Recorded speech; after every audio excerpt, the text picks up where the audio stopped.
Bonjour à vous. Aujourd'hui, j'ai l'intention de vous décrire et de vous faire explorer et de commencer à méditer avec les Adaras. C'est la suite de première vidéo sur le premier Adara.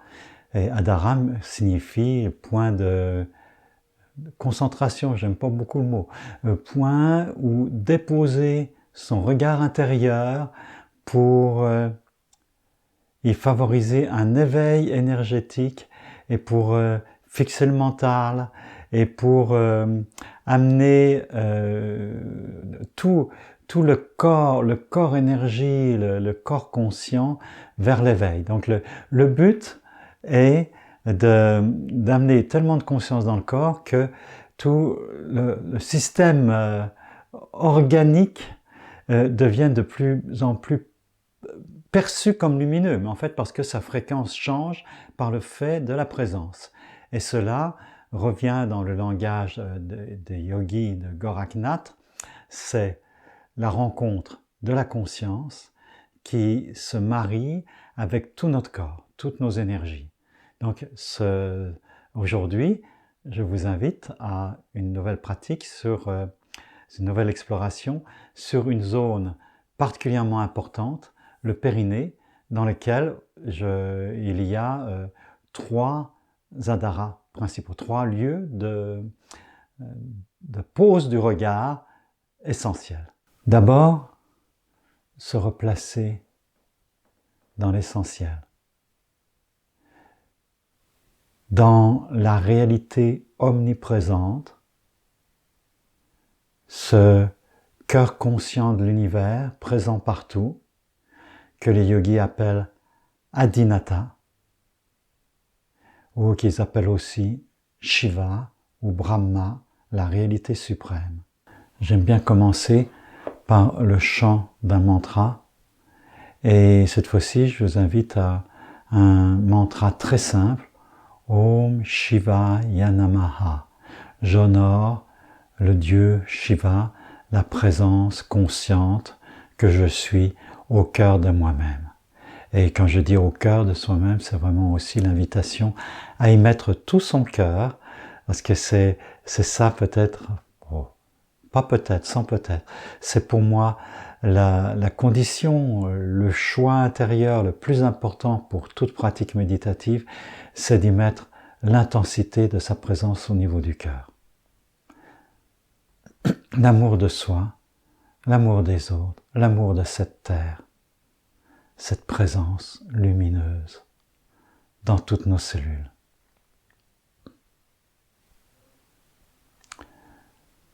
Om Shivaya Namaha.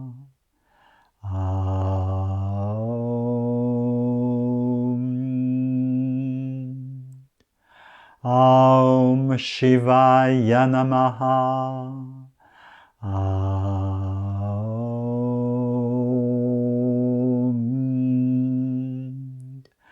Om Shivaya Namaha.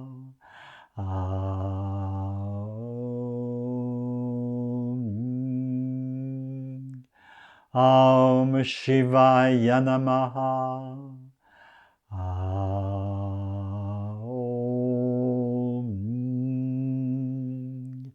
Om Shivaya Namaha.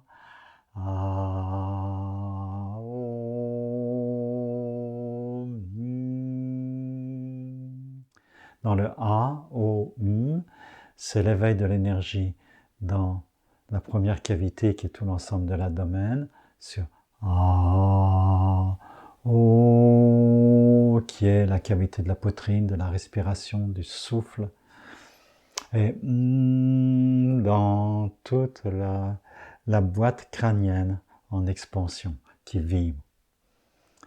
Om Shivaya Namaha.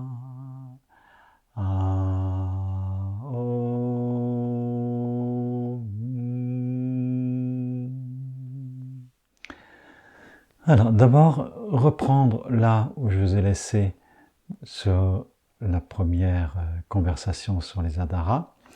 Le premier Adara, donc je vous invite à, pour un temps, porter votre attention.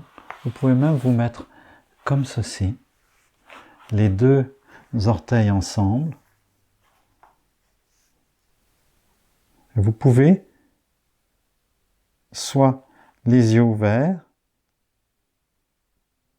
fixer le bout de vos orteils, des cercles lumineux au bout de vos orteils, ou vous pouvez, les yeux fermés, me visualiser les yeux fermés, et vous laissez la perception monter en vous. D'abord, c'est une bonne méthode pour apprendre à immobiliser son regard. C'est essentiel dans toutes ces méditations sur l'énergie et pour calmer le mental, que le regard soit posé, que vos globes oculaires ne bougent plus du tout.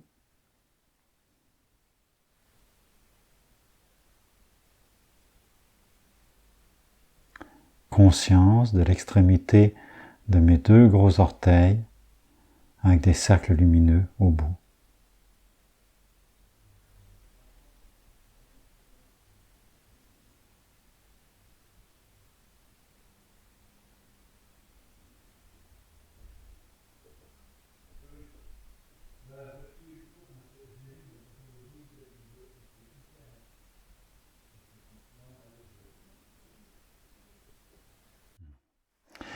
Une fois que vous avez fait cette méditation sur le premier Adhara, nous allons porter notre attention sur le périnée. Mais pour bien sentir la continuité du flot de l'énergie, je vous invite à faire ceci. Voilà, tout l'intérieur, c'est tout la circulation d'énergie qui monte ici à l'intérieur et qui s'en va vers le périnée, le pubis, l'anus, le coccyx. Et vous pouvez prendre tout votre temps pour masser toute cette partie d'ici, hein, en partant de l'intérieur ici des pieds, d'aller masser autour et en arrière des malléoles, et ensuite de monter tout du long. Ici du tibia intérieur, monter vers le genou, et ensuite masser ici les muscles, les entre-muscles de toutes les cuisses. Dans l'intimité de votre chambre, je vous invite aussi à masser une chose que c'est très rare que quelqu'un fasse, c'est de masser carrément toute la zone entre les cuisses, en arrière de l'aine, et de masser tout autour de l'anus, la pointe du coccyx, très important, la pointe du coccyx, l'anus lui-même, et le dessous du pubis, pas en dessous comme ça le pubis, sur le pubis, et même de faire une chose évidemment qui n'est pas nécessairement très bien vue pour les puritains, mais de masser aussi autour des organes génitaux et de prendre conscience même d'être vraiment présent à ces organes génitaux. Les taoïstes insistent beaucoup pour les hommes de masser les bourses elles-mêmes pour stimuler la charge d'énergie qu'il peut y avoir dans ces endroits-là. Alors, c'est cela pour augmenter la présence dans toute cette base du corps que représente l'entrelac de muscles qu'on appelle les muscles périnéaux et qui inclut l'anus et les muscles de la sexualité et qui partent depuis le coccyx sacrum, les ischions c'est les os sur lesquels on est assis, et et accroché aussi au pubis et en haut du fémur ici dans l'aine. Donc l'invitation de Gorak, c'est de prendre conscience très finement